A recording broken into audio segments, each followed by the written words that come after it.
Book 5. And now, as dawn rose from her couch beside Tithonus, harbinger of light alike to mortals and immortals, the gods met in council, and with them Jove, the Lord of Thunder, who is their king. Thereon Minerva began to tell them of the many sufferings of Ulysses, for she pitied him away there in the house of the nymph Calypso.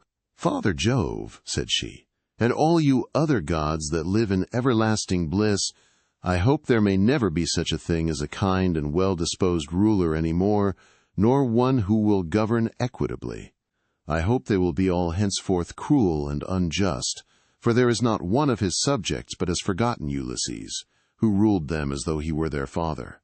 There he is, lying in great pain in an island where dwells the nymph Calypso, who will not let him go, and he cannot get back to his own country, for he can find neither ships nor sailors to take him over the sea.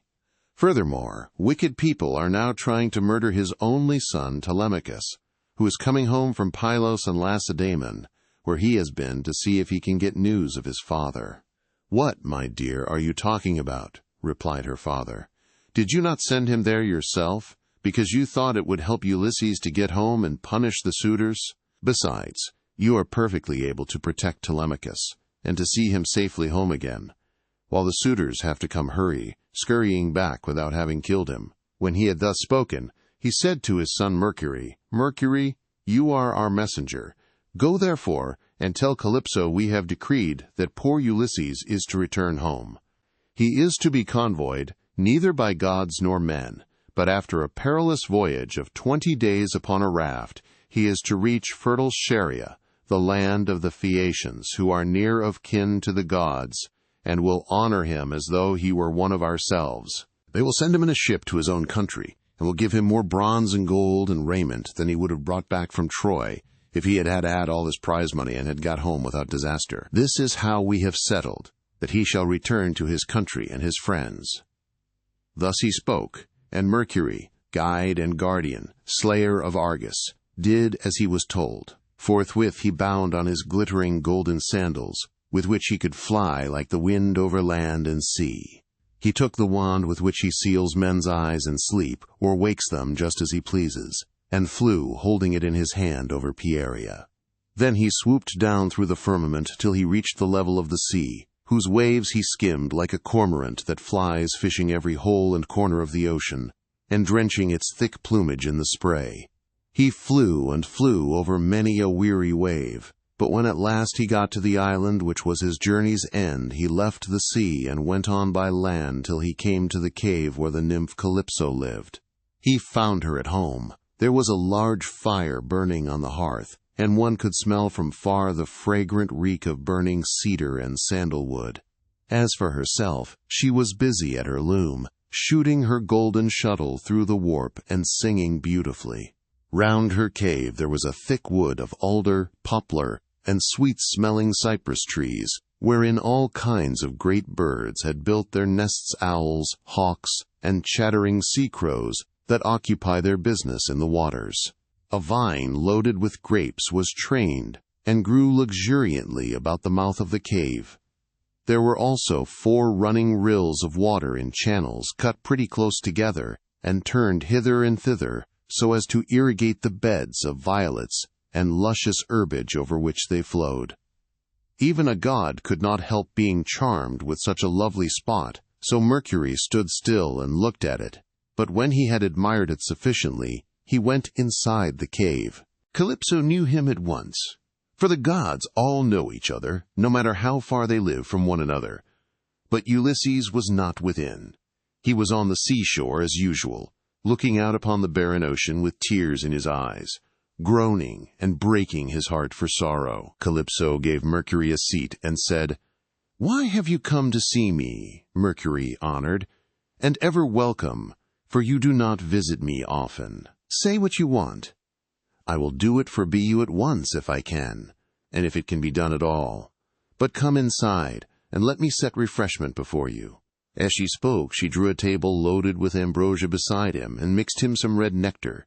So Mercury ate and drank till he had had enough, and then said, "We are speaking god and goddess to one another, and you ask me why I have come here, and I will tell you truly, as you would have me do. Jove sent me. It was no doing of mine. Who could possibly want to come all this way over the sea, where there are no cities full of people to offer me sacrifices or choice hecatombs? Nevertheless, I had to come, for none of us other gods can cross Jove nor transgress his orders. He says that you have here the most ill-starred of Alph, those who fought 9 years before the city of King Priam, and sailed home in the 10th year, after having sacked it. On their way home they sinned against Minerva, who raised both wind and waves against them, so that all his brave companions perished, and he alone was carried hither by wind and tide. Jove says that you are to let this by man go at once, for it is decreed that he shall not perish here, far from his own people, but shall return to his house and country and see his friends again. Calypso trembled with rage when she heard this. "You gods," she exclaimed, "to be ashamed of yourselves. You are always jealous and hate, seeing a goddess take a fancy to a mortal man, and live with him in open matrimony. So when rosy-fingered Dawn made love to Orion, you precious gods were all of you furious, till Diana went and killed him in Ortygia. So again, when Ceres fell in love with Iasion, and yielded to him in a thrice-plowed fallow field, Jove came to hear of it before so long and killed Iasion with his thunderbolts. And now you are angry with me too, because I have a man here." I found the poor creature sitting all alone astride of a keel, for Jove had struck his ship with lightning and sunk it in mid-ocean, so that all his crew were drowned, while he himself was driven by wind and waves onto my island. I got fond of him, and cherished him, and had set my heart on making him immortal, so that he should never grow old all his days. Still, I cannot cross Jove, nor bring his counsels to nothing. Therefore, if he insists upon it, let the man go beyond the seas again. But I cannot send him anywhere myself, for I have neither ships nor men who can take him. Nevertheless, I will readily give him such advice, in all good faith, as will be likely to bring him safely to his own country." "Then send him away," said Mercury, "or Jove will be angry with you and punish you." On this he took his leave, and Calypso went out to look for Ulysses, for she had heard Jove's message. She found him sitting upon the beach with his eyes ever filled with tears, and dying of sheer homesickness. For he had got tired of Calypso, and though he was forced to sleep with her in the cave by night, it was she, not he, that would have it so. As for the daytime, he spent it on the rocks and on the seashore, weeping, crying aloud for his despair, and always looking out upon the sea. Calypso then went close up to him, said, "My poor fellow, you shall not stay here grieving and fretting your life out any longer. I am going to send you away of my own free will, so go, cut some beams of wood, and make yourself a large raft with an upper deck, that it may carry you safely over the sea. I will put bread, wine, and water on board, to save you from starving. I will also give you clothes, and will send you a fair wind to take you home, if the gods in heaven so will it, for they know more about these things, and can settle them better than I can." Ulysses shuddered as he heard her. "Now, goddess," he answered, "there is something behind all this. You cannot be really meaning to help me home when you bid me do such a dreadful thing as put to sea on a raft. Not even a well-found ship with a fair wind could venture on such a distant voyage. Nothing that you can say or do shall make me go on board a raft unless you first solemnly swear that you mean me no mischief." Calypso smiled at this and caressed him with her hand. "You know a great deal," said she, "but you are quite wrong here. May heaven above and earth below be my witnesses, with the waters of the river Styx, and this is the most solemn oath which a blessed god can take, that I mean you no sort of harm, and am only advising you to do exactly what I should do myself in your place. I am dealing with you quite straightforwardly. My heart is not made of iron, and I am very sorry for you." When she had thus spoken, she led the way rapidly before him, and Ulysses followed in her steps. So the pair, goddess and man, went on and on, till they came to Calypso's cave, where Ulysses took the seat that Mercury had just left. Calypso set meat and drink before him of the food that mortals eat, but her maids brought ambrosia and nectar for herself, and they laid their hands on the good things that were before them. When they had satisfied themselves with meat and drink, Calypso spoke, saying, "Ulysses, noble son of Laertes, so you would start home to your own land at once? Good luck. Go with you. But if you could only know how much suffering is in store for you before you get back to your own country, you would stay where you are. Keep house along with me and let me make you immortal, no matter how anxious you may be to see this wife of yours, of whom you are thinking all the time, day after day. Yet I flatter myself that I am no whit less tall or well-looking than she is. For it is not to be expected that a mortal woman should compare in beauty with an immortal." "Goddess," replied Ulysses, "do not be angry with me about this. I am quite aware that my wife Penelope is nothing like so tall or so beautiful as yourself. She is only a woman, whereas you are an immortal. Nevertheless, I want to get home, and can think of nothing else. If some god wrecks me when I am on the sea, I will bear it and make the best of it. I have had infinite trouble both by land and sea already, so let this go with the rest." Presently the sun set, and it became dark, whereon the pair retired into the inner part of the cave, and went to bed. When the child of morning, rosy-fingered Dawn, appeared, Ulysses put on his shirt and cloak, while the goddess wore a dress of a light gossamer fabric, very fine and graceful, with a beautiful golden girdle about her waist, and a veil to cover her head. She at once set herself to think how she could speed Ulysses on his way. So she gave him a great bronze axe that suited his hands. It was sharpened on both sides and had a beautiful olive wood handle fitted firmly onto it. She also gave him a sharp adze, and then led the way to the far end of the island, where the largest trees grew, alder, poplar, and pine, that reached the sky, very dry and well seasoned, so as to sail light for him in the water. Then, when she had shown him where the best trees grew, Calypso went home, leaving him to cut them, which he soon finished doing. He cut down 20 trees in all, and adzed them smooth, squaring them by rule in good workmanlike fashion. Meanwhile, Calypso came back with some augers, so he bored holes with them and fitted the timbers together with bolts and rivets. He made the raft as broad as a skilled shipwright makes the beam of a large vessel, and he filed a deck on top of the ribs, and ran a gunwale all round it.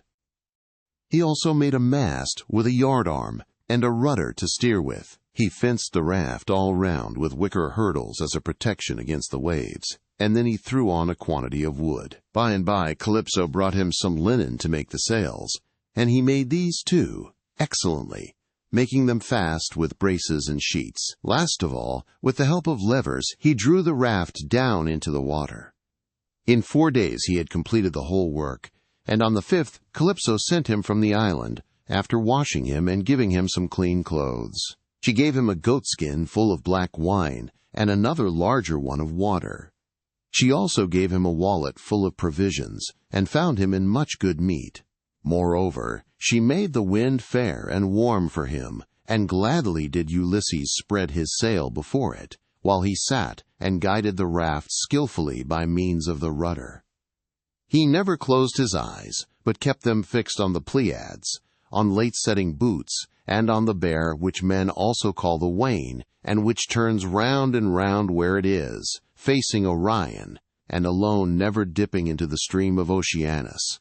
For Calypso had told him to keep this to his left. Days 7 and 10 did he sail over the sea, and on the 18th the dim outlines of the mountains on the nearest part of the Phaeacian coast appeared, rising like a shield on the horizon. But King Neptune, who was returning from the Ethiopians, caught sight of Ulysses a long way off, from the mountains of the Solymi. He could see him sailing upon the sea, and it made him very angry, so he wagged his head and muttered to himself, saying, "Heavens! So the gods have been changing their minds about Ulysses while I was away in Ethiopia, and now he is close to the land of the Phaeacians, where it is decreed that he shall escape from the calamities that have befallen him. Still, he shall have plenty of hardship yet before he is done with it." Thereon he gathered his clouds together, grasped his trident, stirred it round in the sea, and roused the rage of every wind that blows, till earth, sea, and sky were hidden in cloud, and night sprang forth out of the heavens. Winds from east, south, north, and west fell upon him all at the same time, and a tremendous sea got up, so that Ulysses' heart began to fail him. "Alas," he said to himself in his dismay, "whatever will become of me? I am afraid Calypso was right when she said I should have trouble by sea before I got back home. It is all coming true. How black is Jove making heaven with his clouds, and what a sea the winds are raising from every quarter at once. I am now safe to perish. Blessed and thrice blessed were those Danaans who fell before Troy in the cause of the sons of Atreus. Would that had been killed on the day when the Trojans were pressing me so sorely about the dead body of Achilles, for then I should have had due burial, and the Achaeans would have honored my name. But now it seems that I shall come to a most pitiable end." As he spoke, a sea broke over him with such terrific fury that the raft reeled again, and he was carried overboard a long way off. He let go the helm, and the force of the hurricane was so great that it broke the mast halfway up, and both sail and yard went over into the sea. For a long time Ulysses was under water, and it was all he could do to rise to the surface again, for the clothes Calypso had given him weighed him down. But at last he got his head above water and spat out the bitter brine that was running down his face in streams. In spite of all this, however, he did not lose sight of his raft, but swam as fast as he could towards it, got hold of it, and climbed on board again so as to escape drowning. The sea took the raft and tossed it about as autumn winds whirl thistledown round and round upon a road. It was as though the south, north, east, and west winds were all playing battledore and shuttlecock with it at once. When he was in this plight, Ino, daughter of Cadmus, also called Leucothea, saw him. She had formerly been a mere mortal, but had been since raised to the rank of a marine goddess. Seeing in what great distress Ulysses now was, she had compassion upon him, and rising like a seagull from the waves, took her seat upon the raft. "My poor good man," said she, "why is Neptune so furiously angry with you? He is giving you a great deal of trouble, but for all his bluster he will not kill you. You seem to be a sensible person. Do then as I bid you. Strip, leave your raft to drive before the wind, and swim to the Phaeacian coast where better luck awaits you. And here, take my veil and put it round your chest. It is enchanted, and you can come to no harm so long as you wear it. As soon as you touch land, take it off, throw it back as far as you can into the sea, and then go away again." With these words she took off her veil and gave it him. Then she dived down again like a seagull, and vanished beneath the dark blue waters. But Ulysses did not know what to think. "Alas," he said to himself in his dismay, "this is only some one or other of the gods who is luring me to ruin by advising me to will quit my raft. At any rate, I will not do so at present, for the land where she said I should be quit of all troubles seemed to be still a good way off. I know what I will do. I am sure it will be best. No matter what happens, I will stick to the raft as long as her timbers hold together, but when the sea breaks her up, I will swim for it. I do not see how I can do any better than this." While he was thus in two minds, Neptune sent a terrible great wave that seemed to rear itself above his head till it broke right over the raft, which then went to pieces, as though it were a heap of dry chaff tossed about by a whirlwind. Ulysses got astride of one plank and rode upon it as if he were on horseback. He then took off the clothes Calypso had given him, bound Ino's veil under his arms, and plunged into the sea, meaning to swim on shore. King Neptune watched him as he did so, and wagged his head, muttering to himself and saying, "There now, swim up and down as you best can till you fall in with well-to-do people. I do not think you will be able to say that I have let you off too lightly." On this he lashed his horses, and drove to Aegae where his palace is. But Minerva resolved to help Ulysses, so she bound the ways of all the winds except one, and made them lie quite still. But she roused a good stiff breeze from the north, that should lay the waters till Ulysses reached the land of the Phaeacians, where he would be safe. Thereon he floated about for 2 nights and 2 days in the water, with a heavy swell on the sea, and death staring him in the face. But when the 3rd day broke, the wind fell, and there was a dead calm, without so much as a breath of air stirring. As he rose on the swell, he looked eagerly ahead, and could see land quite near. Then, as children rejoice when their dear father begins to get better after having for a long time borne sore afflictions sent him by some angry spirit, but the gods deliver him from evil, so was Ulysses, thankful, when he again saw land and trees, and swam on with all his strength, that he might once more set foot upon dry ground. When, however, he got within earshot, he began to hear the surf thundering up against the rocks, for the swells still broke against them with a terrific roar. Everything was enveloped in spray. There were no harbors where a ship might ride, nor shelter of any kind, but only headlands, low-lying rocks, and mountain-tops. Ulysses' heart now began to fail him, and he said despairingly to himself, "Alas, Jove has let me see land, after swimming so far that I had given up all hope, but I can find no landing place, for the coast is rocky and surf-beaten. The rocks are smooth, and rise sheer from the sea, with deep water close under them, so that I cannot climb out, for want of foothold. I am afraid some great wave will lift me off my legs and dash me against the rocks as I leave the water, which would give me a sorry landing. If, on the other hand, I swim further in search of some shelving beach or harbor, a hurricane may carry me out to sea again sorely against my will, or heaven may send some great monster of the deep to attack me, for Amphitrite breeds many such, and I know that Neptune is very angry with me."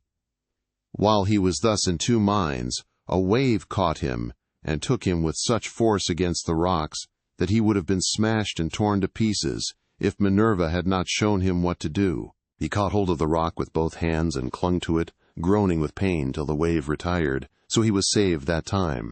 But presently the wave came on again and carried him back with it far into the sea, tearing his hands as the suckers of a polypus are torn when someone plucks it from its bed and the stones come up along with it. Even so did the rocks tear the skin from his strong hands. And then the wave drew him deep down under the water. Here poor Ulysses would have certainly perished, even in spite of his own destiny, if Minerva had not helped him to keep his wits about him. He swam seaward again, beyond reach of the surf that was beating against the land, and at the same time he kept looking towards the shore to see if he could find some haven, or a spit that should take the waves aslant. By and by, as he swam on, he came to the mouth of a river, and here he thought would be the best place, for there were no rocks, and it afforded shelter from the wind. He felt that there was a current, so he prayed inwardly and said, "Hear me, O king, whoever you may be, and save me from the anger of the sea god Neptune, for I approach you prayerfully. Anyone who has lost his way has at all times a claim even upon the gods, wherefore in my distress I draw near to your stream, and cling to the knees of your riverhood. Have mercy upon me, O king, for I declare myself your suppliant." Then the god stayed his stream and stilled the waves, making all calm before him, and bringing him safely into the mouth of the river. Here at last Ulysses' knees and strong hands failed him, for the sea had completely broken him. His body was all swollen, and his mouth and nostrils ran down like a river with sea water, so that he could neither breathe nor speak, and lay swooning from sheer exhaustion. Presently, when he had got his breath and came to himself again, he took off the scarf that Ino had given him, and threw it back into the salt stream of the river, whereon Ino received it into her hands from the wave that bore it towards her. Then he left the river, laid himself down among the rushes, and kissed the bounteous earth. Alas, he cried to himself in his dismay, "Whatever will become of me, and how is it all to end? If I stay here upon the riverbed through the long watches of the night, I am so exhausted that the bitter cold and damp may make an end of me. For towards sunrise there will be a keen wind blowing from off the river.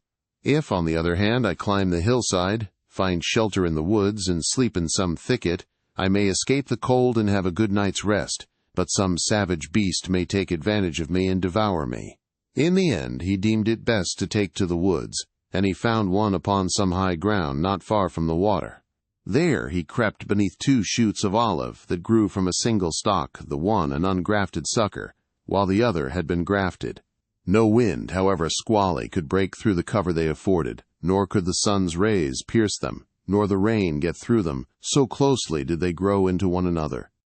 Ulysses crept under these, and began to make himself a bed to lie on, for there was a great litter of dead leaves lying about, enough to make a covering for 2 or 3 men even in hard winter weather.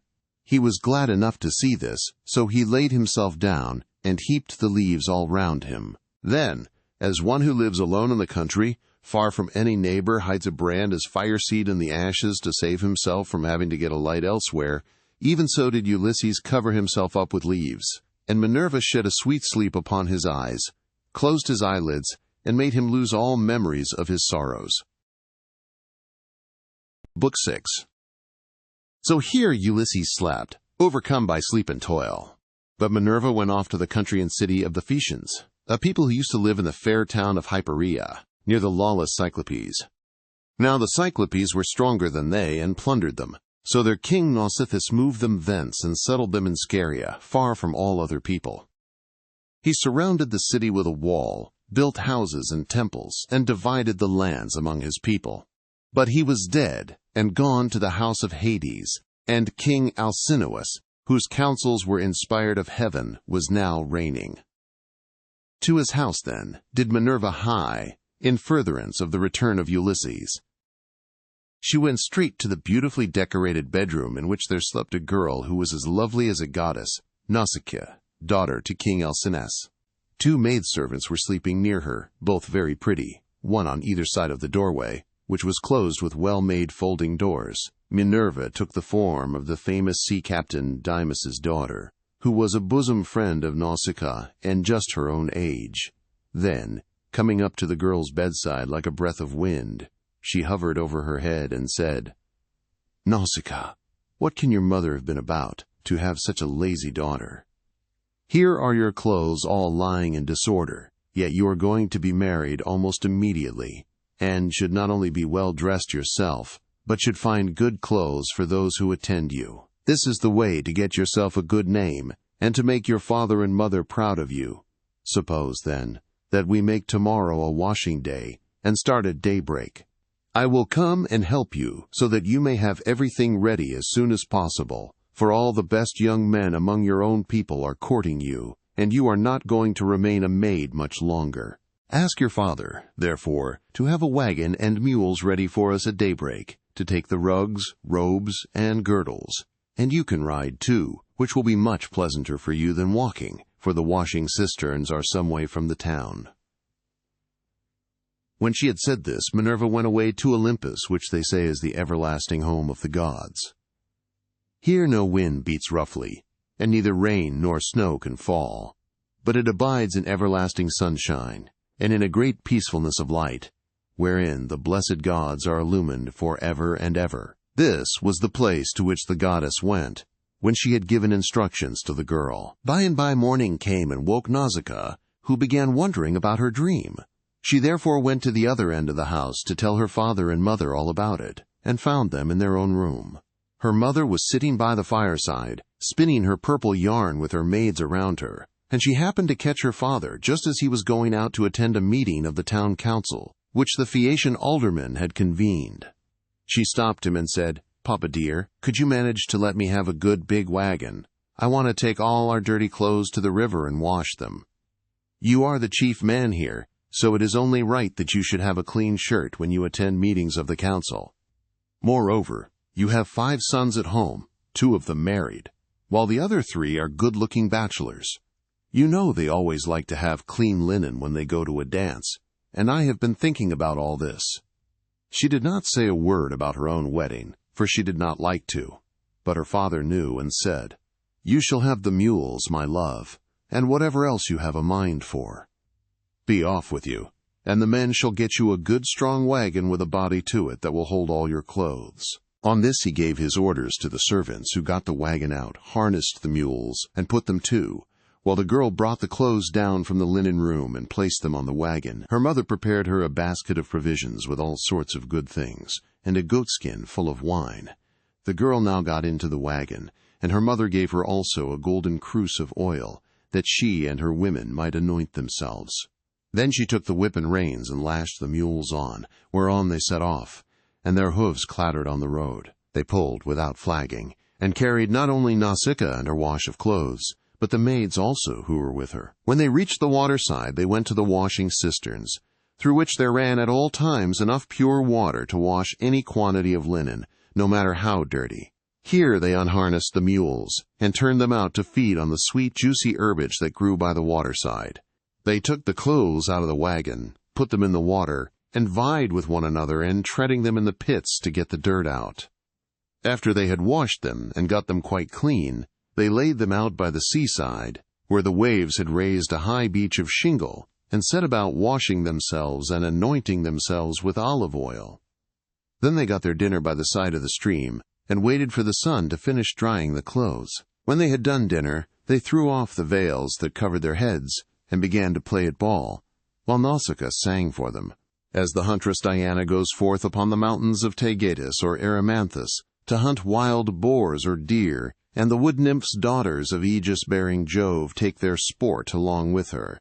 Then is Leto proud at seeing her daughter stand a full head taller than the others, and eclipse the loveliest amid a whole bevy of beauties. Even so did the girl outshine her handmaids. When it was time for them to start home, and they were folding the clothes and putting them into the wagon, Minerva began to consider how Ulysses should wake up and see the handsome girl who was to conduct him to the city of the Phaeacians. The girl, therefore, threw a ball at one of the maids, which missed her and fell into deep water. On this they all shouted, and the noise they made woke Ulysses, who sat up in his bed of leaves and began to wonder what it might all be. "Alas," said he to himself, "what kind of people have I come amongst? Are they cruel, savage, and uncivilized, or hospitable and humane?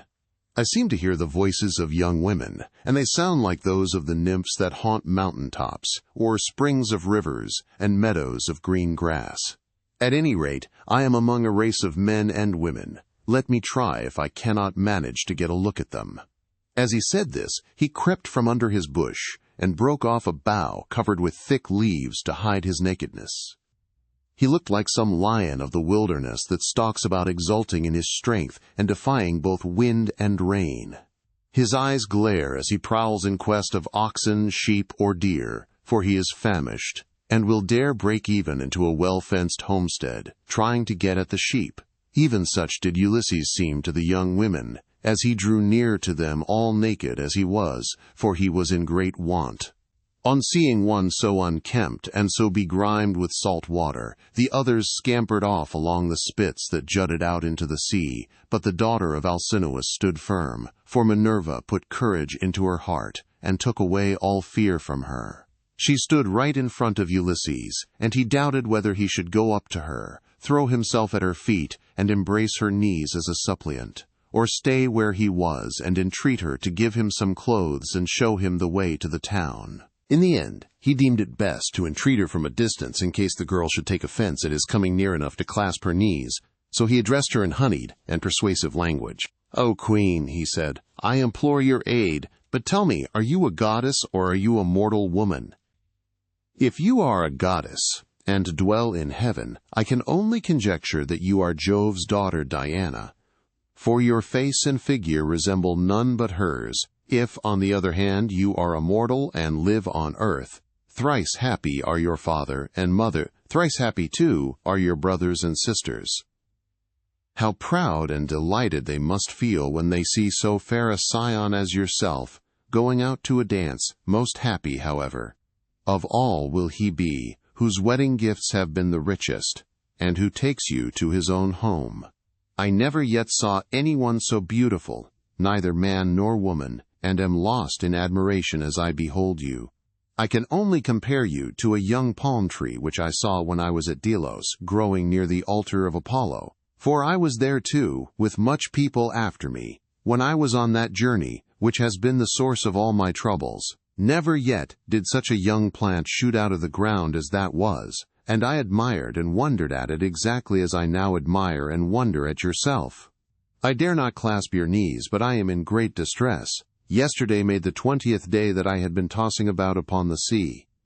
The winds and waves have taken me all the way from the Ogygian island, and now fate has flung me upon this coast, that I may endure still further suffering. For I do not think that I have yet come to the end of it, but rather that heaven has still much evil in store for me. And now, O Queen, have pity upon me, for you are the first person I have met, and I know no one else in this country. Show me the way to your town, and let me have anything that you may have brought hither to wrap your clothes in. May heaven grant you in all things your heart's desire, husband, house, and a happy, peaceful home. For there is nothing better in this world than that man and wife should be of one mind in a house.